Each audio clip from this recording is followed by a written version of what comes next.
Well, well, well. Matt Rhule was steaming mad about some interesting stuff on Saturday night. Let's dive in.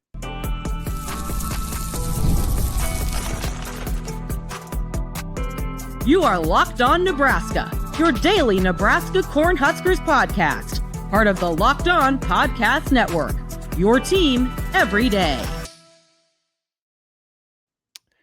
Good morning, and thanks for making Locked On Nebraska your first listen every day. We are free and available wherever you get podcasts and on YouTube, part of the Locked On Podcast Network, your team every day. And today's episode is brought to you by FanDuel. Football season is around the corner. Visit the FanDuel app today and start planning your future bets now. All right, welcome on a Tuesday. Connor Happer from 1620 The Zone here, Mitch Sherman from The Athletic. It is the Locked On Nebraska podcast. I called it Michigan Week. Part one. Matt Rhule might punch me in the face for saying that it's Michigan Week. Part one. Mitch, today is going to be a fun episode. We're going to have some fun today. Matt Rhule. I don't know if we're seeing a new Matt Rhule. It's Matt Rhule 2.0 or 3.0, but he's lean and he's mean and he's ready to go. So somewhat innocently enough, on Monday at Rhule's meeting with the media, his weekly event, he told everyone that he got angry at halftime on Saturday night when the Huskers led Akron 33-0. So let's just go ahead and play that right off the bat, and then we'll get into the whole long series of videos that emerged on Monday. So here we go. This is Matt Rhule from Monday at the press conference, reviewing what he had to say or what his mindset was like as Nebraska went to the locker room at halftime after, mind you, Akron had driven the field and missed a field goal in the final seconds of the first half. That's what we were supposed to do at halftime. You know, last game we were supposed to win by that much. What I was pleased at, I went after them at halftime. I freaking lost it in the locker room. I was pissed that we let them drive the ball down right before the half and almost make a field goal. Like, where's the killer instinct, right? And that's my that's why I bring up the thing about Archie. Like, I don't want to be a joke. I don't want us to be I want us to be a football place, right? Football teams, you put away the people you're supposed to put away. You don't let them have life. So I wasn't happy before the half, right? And then, when we went to take a knee and they cut us, which I have no issue with what they did. That's something you do at the end of games. They just, their kids are trained to do that. I went after our O-line. Like, they don't fear you. Like, teams are supposed to come in and they're supposed to say, like, I never want to. They're supposed to walk up to their AD and be like, don't schedule them again. That's the mentality we're supposed to have. And that's where I went off in the locker room, the coaches and players. And it's not that I have it and they don't. I just want to make sure that's my job, right? It's not Matt Rhule. It's the head coach at Nebraska. That's what we're supposed to do. We're supposed to. You play these teams. They want to come here. They want to play here. They're supposed to never want to play here again. I'm sure that you, like me, Mitch, heard that yesterday and thought, okay, yeah, you went after him at half. I'm sure it was, like you got after him at half. It was 33-0. Like, it's not that I didn't believe him that he went after him at half. I thought he was exaggerating a bit. Maybe a little bit. Like, they're up 33-0. It's comfortable. But this is the type of stuff that really grinds Rhule's gears. He wants to see how people are reacting when you're in different situations. When you're up 33-0 is a situation that Nebraska really hasn't been in yet. And at the end of the half, it was the perfect opportunity for him to jump in because they went down the field. And you're going to hear a little bit later, He was even further angered by the fact that they felt like they could pass it on them before they would dare to defer the coin toss. They would defer the coin toss. I mean, he's kind of so like there's a little bit of, there's a little bit of Michael Jordan here. Like they disrespect, like he's doing that, which it's the perfect time to do that. Nebraska's playing back-to-backs against Akron and Houston Christian. But I do think there is some real, like, he wants his team to adopt this mentality. I thought he was using the moment on Monday to kind of double down. Like maybe he didn't think that he got his point across enough at halftime. And so he wanted to use that podium in front of the media, in front of the whole state, to say things like, I don't want us to be a joke. I want us to be a football place. You don't let them have life. They're supposed to never want to play here again. Like, I didn't necessarily believe that Rhule would say that in front of the team at halftime. But then later on Monday, we learned he definitely did. A video of that halftime dress down quote leaked via Will Compton, the Bussin' with the Boys podcast, who you all know, played linebacker at Nebraska, is a media star. I think we can surmise that either Rhule sent the video directly to Compton or someone with instructions from the coach sent it to him. Yes, this is not a leak. This is very purposeful. So we're gonna play some of the video. If you haven't seen it yet, you've probably been living under a social media rock for the last 15 hours. But this is akin to the if we die we die thing that happened a couple of years ago. Here is Matt Rhule at halftime of a 33-0 game against Akron in September. Maybe I just have a different standard. I don't like them freaking moving the ball. They're dropping back at the end of the half. We're on the sidelines, me and John are saying, they'll take a knee here. They'll run the ball. They don't fear you. They don't respect you enough yet. And if that sounds like coach speak, then you have the wrong brain. They're dropping back against our starting defense. They're cutting our own line at the end of the half. All you young guys, just go back there and chill. I want my opportunity. Some of you guys will get an opportunity right now. I told you I don't care what the score is. I told you I care what the tape looks like. Did I trip when the ball was fumbled? No, I don't care what happens in the game. I want to see what the next play is. You have one half. Defense, you have one half. If they try to drop back and throw it, and that quarterback's not on the ground, I want new guys in there rushing. I want them hit. I want them never to say our name again. You believe the fact with 43 seconds left, they just gave us the ball back. They went down 33 and they're still dropping back. They had the balls to cut you. I thought you guys get the ball, you put it down and score. You made me put the freaking red and the white in. And you guys get in, you go play. I don't care what the score is.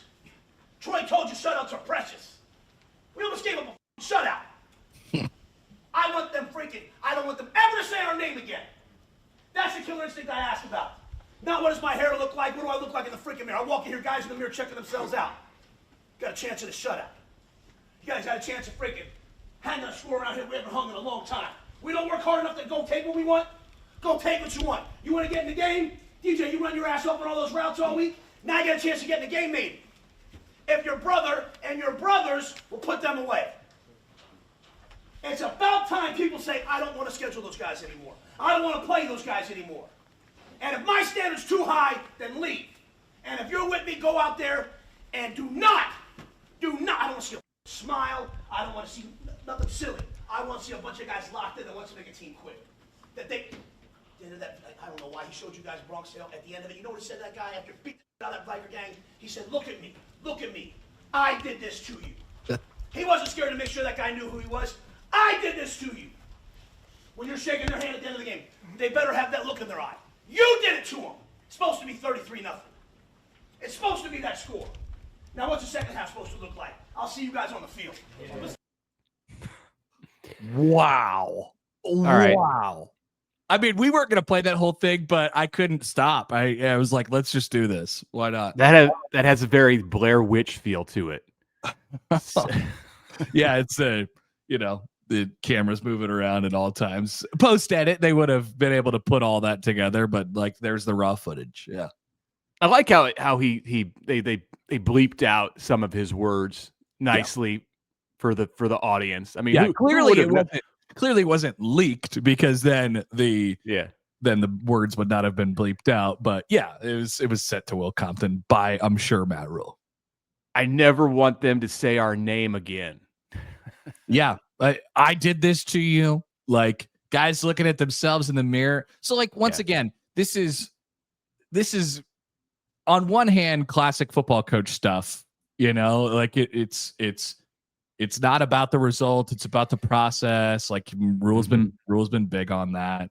But also I think it's really applicable to Nebraska because they've had a couple games where they've had great first halves. They blitzed them and they're up huge going to the locker room. And the Colorado game is a great example of this last year. They're up 28-0. And then the second half is just nothing.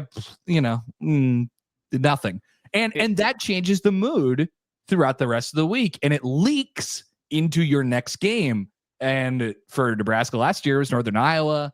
And then, we talked about that quite a bit at the press conference yesterday. So I think there's some real lessons that Nebraska has learned over this time here over the last couple of years, and they're really being checked on right now. There was something rattling around in my head after the game during the post-game press conference.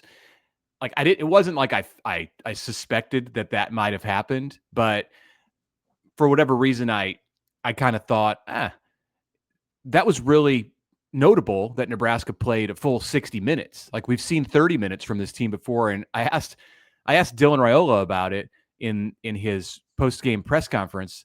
And now that I look back on this and having known what Dylan saw at halftime, it showed great restraint on his part to have not let the cat out of the bag at all, and even hinted that Rhule got after them in that way. I mean, maybe Dylan was in on the part about how, they're going to release this on Monday. Like, it's all part of the, I doubt part of the plan. Probably not. Like, what did he say when you asked him what happened at half?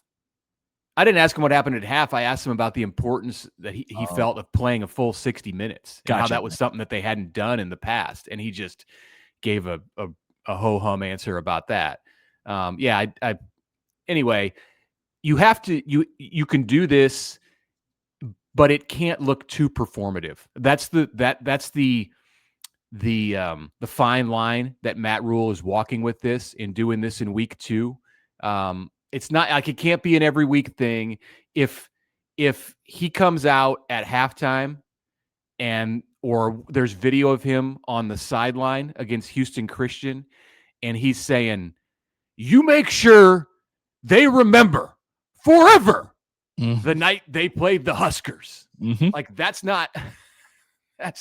too much. And they're like 1 or 2 steps away from that with the release of this video. But like right now, they're still in a good place. They're still in a good place where this appears authentic. It appears to be real, even with the leaked Blair Witch footage. Like, you're not saying, all right, like, this was all done for the cameras. This was done for the recruits. No, this was done to...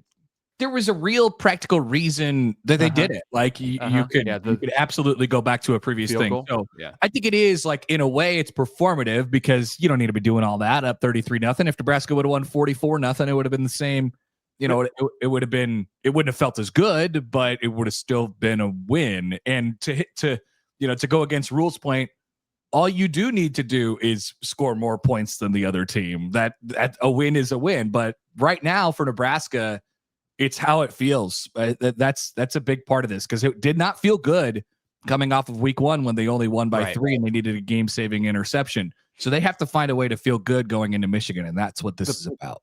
The players don't want to feel like they're part of a show, like they're part of something on stage. That's getting yelled at. So, and that's not where they're at. But it's not something that can be every week. Like, you have to pick your moment to do this, and that's what he did on Saturday night in week 2. So he laid it out there, and he's a master motivator. We've seen it before. We see it here, and it's going to be really interesting to see where they go from this, as far as like how much we learn about the way that Rhule continues to motivate them moving forward. Yep. All right. Quick timeout. We have another clip or 2 on the other side as we continue to unpack, the Akron game after this. All right, Mitch, 2 ways to get energy these days. You could either listen to a Matt Rhule halftime speech when Nebraska's up 33-0 against Akron, or you could fuel it up with a 5-hour energy transfusion. This grape, ginger, and lime flavored shot brings the iconic taste of a golf course favorite to a non-alcoholic boost. Perfect for sinking birdies or making great memories with friends. It's a hole-in-one for your energy game. Whether you're out on the course or just need a little extra push to power through your day, 5-hour energy transfusion delivers that clubhouse flavor you love without ever leaving the green. So think about a time where maybe it's been a little bit too warm, or we're getting into the point where you might be a little bit too cold playing some fall golf. How about that 5-hour energy transfusion? It's like your favorite drink at the turn without the downside afterwards. It is fantastic. So golf is all about good times with good people, as you know, and great flavors. The grape, ginger, lime flavor of 5-hour energy transfusion gives you the best part of your clubhouse go-to without leaving the course, or chasing down the bev cart. Now you can amp up the fun even more. Just buy, snap, and enter for your chance to win a dream golf trip for two to any golf tournament in the USA.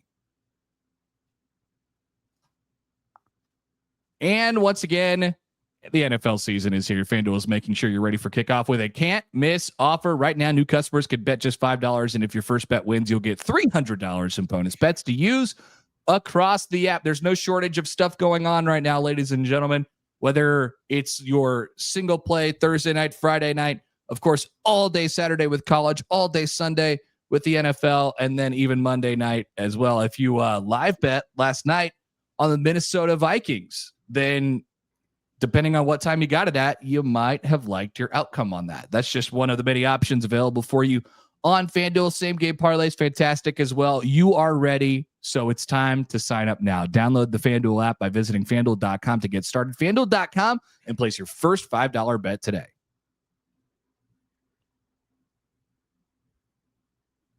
Okay, welcome back. Segment 2, Locked On Nebraska podcast. Mitch Sherman, Connor Happer with you on this Tuesday. A shout out right here to our friends from the Schick and Nick podcast. So, yes, these guys had some fun on their pod this week, as only they can do, referencing our show and how we referenced their show a couple of times recently. Basically, this is either very funny to you or you have no idea what we're talking about. Right. So as that was mentioned on their show, I have never met Matt Schick before, but if I were to meet Matt, or maybe if he were to come on the show or something like that, I would say, Matt, I would do that. Matt, we have the same job. I occupy the old Schick and Nick time spot on 1620 The Zone. I do the College World Series sideline reporting just like Matt did. I could hear air. So this would be a great meeting, and I look forward to meeting Matt one day. Of course, I know Nick pretty well because he punched me a lot at the NCAA tournament a couple of years ago, as he mentioned on the last pod. Yeah, so we'll see what we can do about that. I mean, we can't have a 5-minute segment here and talk about those guys and make it hilarious in the same way that they do about us, because probably not. We're just not quite capable. In drops, we didn't do drops and then start the log of drops. Yeah. They're a one that's their thing. We're not at that. We don't have that ability. That. Everybody has that ability. We just don't. I mean, we could physically make drops, but I don't know that anyone can use them in the way that those two can do. We appreciate that they spent a few minutes on their show this week, chatting about how we talked about them, which again is just such a strange concept. But if you know, you know. So Matt, who worked at, as you said, 1620 and then KETV in Omaha and NTV in Kearney. We will attempt to commandeer him, maybe to talk to us about an upcoming important game in the Big Ten for a few minutes in the near future. Let's go. Another Matt. This show is about another guy, and another Matt Rhule, as we mentioned, was on a bit of a heater yesterday. And we've gone through what he said about Nebraska's performance in the final seconds of the first half. We listened to the leaked audio or video and audio of Rhule from the locker room. Let's go into a little bit more. One more clip from the press conference. Just another reason, another piece of evidence how his players are no longer seeing Mr. Nice Guy here in year 3 with the head coach. Here it comes. I thought we were focused the whole game. I did not like the last drive. And as much as anything, it's just for them understanding, you're not playing to score more points than the other team. There's a standard that we want to play at. And if the other team with 46 seconds left is dropping back and throwing the ball, they don't respect you. They don't respect your pass rush. They should take a knee and go into the half and try to regroup, but that's not what they did. And so you should take that personally. When they take the ball and they defer to start the game, when they win the toss and defer, that means they think it's going to be a game in the second half. which I think is the right way to play, by the way.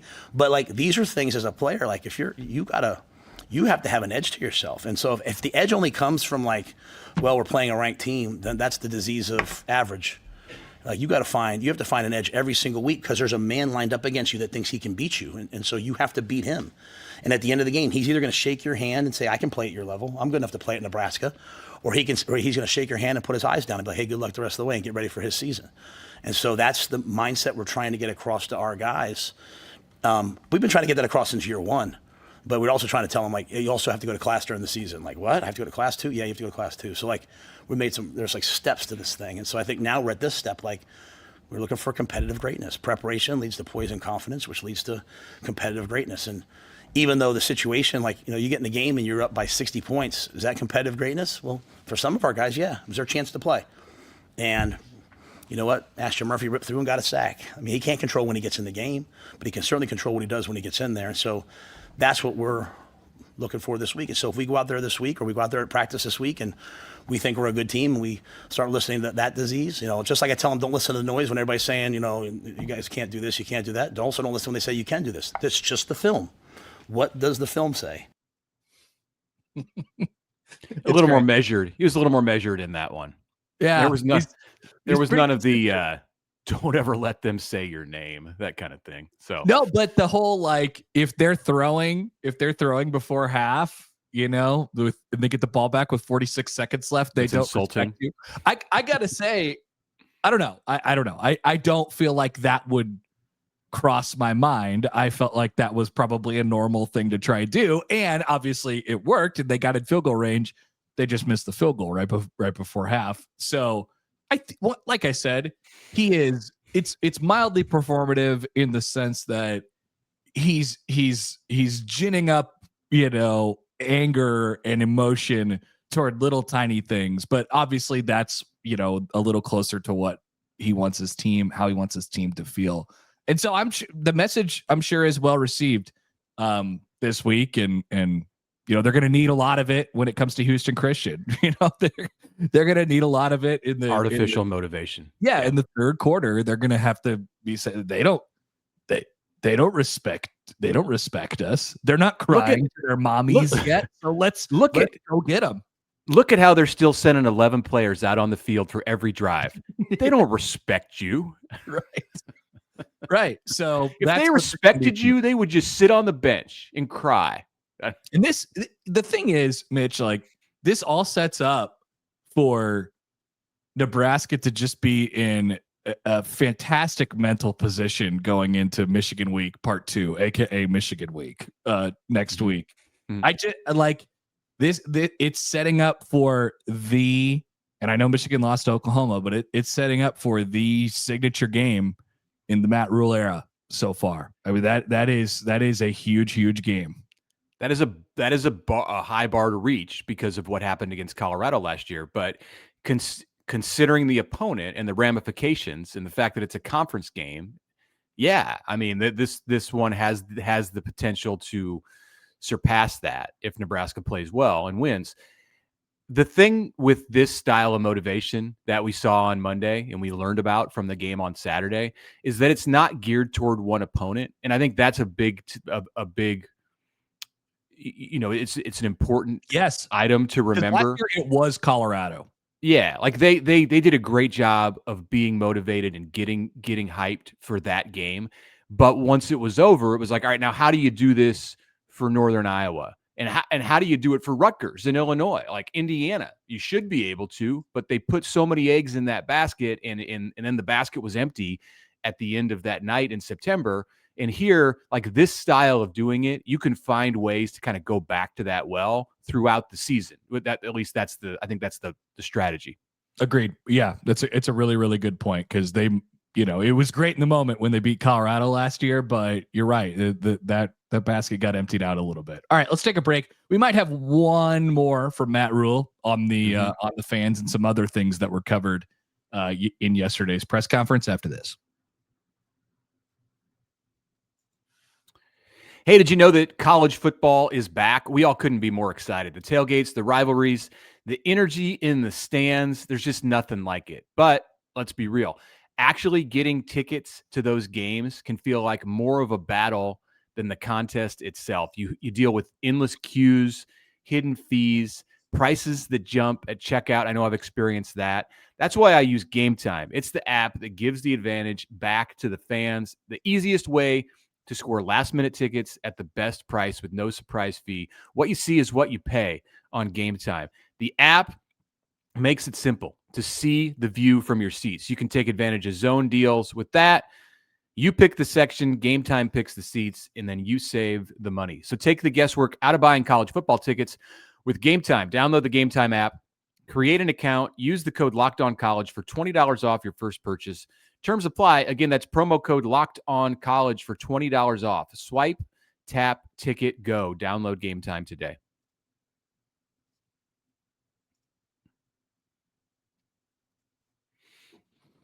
All right, welcome back. Connor Happer, Mitch Shermer with you here on the Locked On Nebraska podcast. Michigan Week Part 1, aka Houston Christian Week. Saw the re-explosion yesterday of the photos from Houston Christian Stadium. We mentioned yesterday the CVS in the end zone. We said Walgreens. Yeah, I said Walgreens. I apologize, but yes, I remember that happening over the summer. Is like they have a drugstore that is like 15 feet off of their field, which they do. So saw those happen yesterday, and people relearned about that, as that's the only thing we maybe know about Houston Christian here on Houston Christian Week. Matt Rhule, Mitch, is not concerned about what his fans, how his fans might act before the game. So 11 a.m. It's an 11 a.m. kick, which is always like external concern. Are the fans going to be ready to go? Are they going to be as riled up, especially when you're coming off of a night game like that? Yeah. So he was asked the question, and the idea, and in the question from Sean Callahan, it was like, yeah, hey, might be a little bit lower energy, and Matt Rhule quickly shuts that idea down. And our fans are going to show up at Legacy Walk. They're going to be like they were last week, and they're going to show up to the game, and they're going to be amazing. Because I mean, I'm just telling you, man. Like, I sat there with the recruits, and I was like, all right, listen, where'd you go last week? I went to here. I went here in the okay. Look up there at the student section. Was it like that an hour before the game? Like, look at it. Look at it. At the other game, I'm like looking at people. I'm like, look how many people are still here at the game. So he went on for a couple minutes about that, but yeah, not our fans. They're going to show up. It's a very real situation. Like, I know a lot of people who were at the game Saturday night, and they're going back for Michigan. And this week they're kind of chilling. Like they're not the check. We'll see. Like what's the price? The prices are going to go down as it gets closer to the game on Game Time, I imagine, this week. So Nebraska fans will be there. He's right. The stadium is going to be relatively full. It's going to be a sellout in by definition. And Nebraska will give them things to cheer about. But like it's not going to be the same energy. It's just not going to be the same energy with the light show and all of that you get from a home opener at night. And that's fine, because they're going to gear it back up for 2:30 p.m. on CBS next week. Yeah, I will say this, there's not I think Nebraska fans right now, they like their team. And so any chance to go see them play football is a really good opportunity to do that and be excited.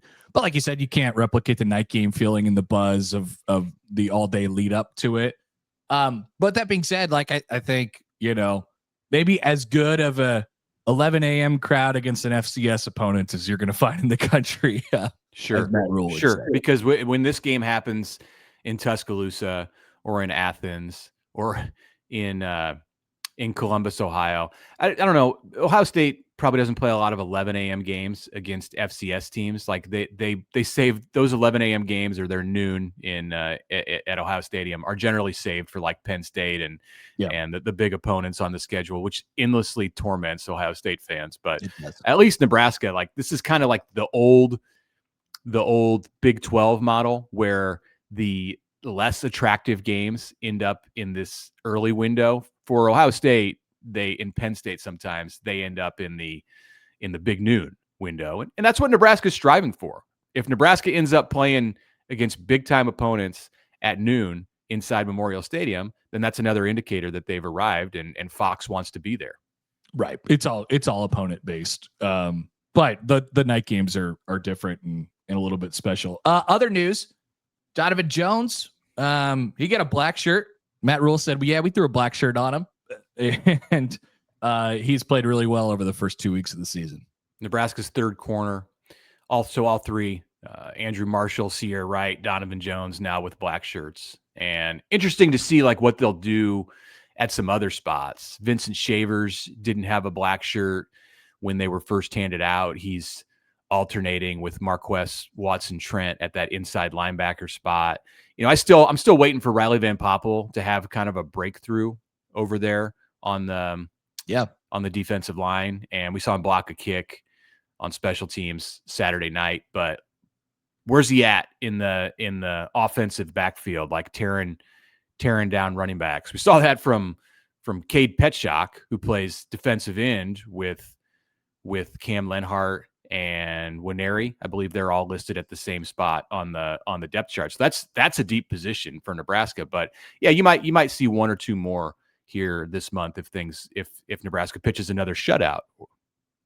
Yeah, I would think so. And then there was some conversation about TJ Lateef and him getting in the game, and sort of Rhule was asked about his relationship with Lateef's relationship with Dylan Raiola and sort of how that's going in that room right now. And I think that led to a lot of people sort of once again thinking about the long-term picture of the quarterback room yesterday. And like, it's good in my mind that there is no conversation right now of like, hey, maybe it's time to put Heinrich Harburg back there. Like the TJ Lateef performance in the game against Akron really put all that stuff to bed. Nebraska has a capable true freshman backup quarterback. I was having this conversation with Zach, my son, and he's like, well, TJ played so well. Like, what does this mean for Dayton Raiola? Like, what does this mean for Trey Taylor? And it's like, it doesn't matter. Yeah, I mean, not my problem. Here's the reality. They are not all going to be successful long-term starting quarterbacks at Nebraska. It's impossible. Like, the numbers just don't work out. I mean, in a best case scenario for Dylan Raiola, he plays next season in Lincoln, and then he's off to the NFL.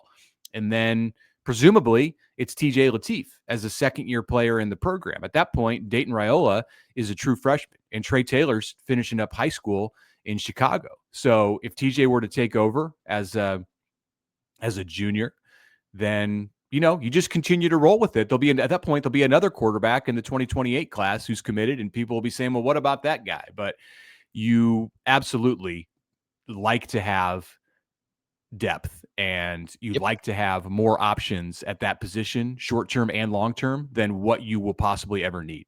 Get a really good one every year, and you just increase your chances that you don't end up in a situation where you don't have one, right? Like, so if one of them leaves, that's a problem. It's a bridge that you cross when you get there.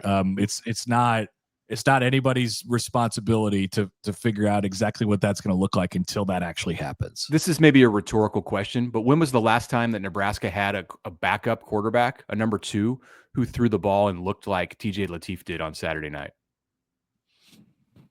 I mean, you'd have to go. No disrespect to the guys who have been around for a little while now, but I mean, I don't know. I don't know, Mitch. I don't know the answer to that question. Joe Gans behind Sam Keller. Right. Yeah. I guess like those were years where Nebraska wasn't exactly sure who their best quarterback was. Like they had two, right, they thought good quarterbacks. Yeah, I mean, when you a situation where you have a clearly defined number 1 who's playing very well, and then a number 2 who can come in and do his own thing, like present a different style, a different look for the defense, and be very effective in doing it. And again, like, let's see TJ do this if he's needed against like Michigan State or Maryland before we go totally crazy and say that like this guy is, like it's like a Frazier Behringer situation. That's not what we're saying, right. But this doesn't happen. Like, this does not happen often. Usually the backup is a well, like you could do the Zach Green, liability, or Zach Lee, Cody Green thing, but once again, that was 1A, 1B. Like it was, and right, a defined 1 and a defined 2, and you feel good about both. Yeah. All right. Final thing on the docket today. How about Matt Rhule on Monday asked about Bud Crawford? So we should talk about Bud Crawford fighting at Allegiant Stadium against Canelo Alvarez on Saturday night. Of course, Bud is the undefeated Omahan, going for, I believe, his third unified belt. Mm-hmm. Yeah, which Matt Rhule knew all about, and he wants to be the first, Bud does, to do that. So Crawford led Nebraska out of the tunnel, talked to the team last year before the Colorado game. There's a connection there, of course, between him and the Nebraska program. Rhule was in Omaha last weekend after the Cincinnati game for Bud's send-off to Las Vegas.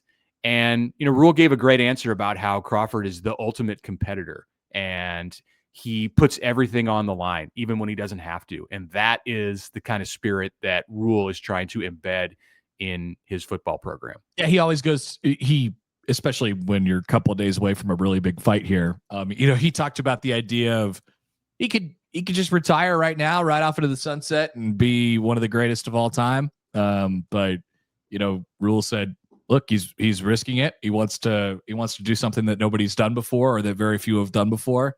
And there's a lesson to learn from the Nebraska players as well. So yeah, that'll be something that everybody's watching. But good thing that Nebraska plays early that day, right? They could get things going that night.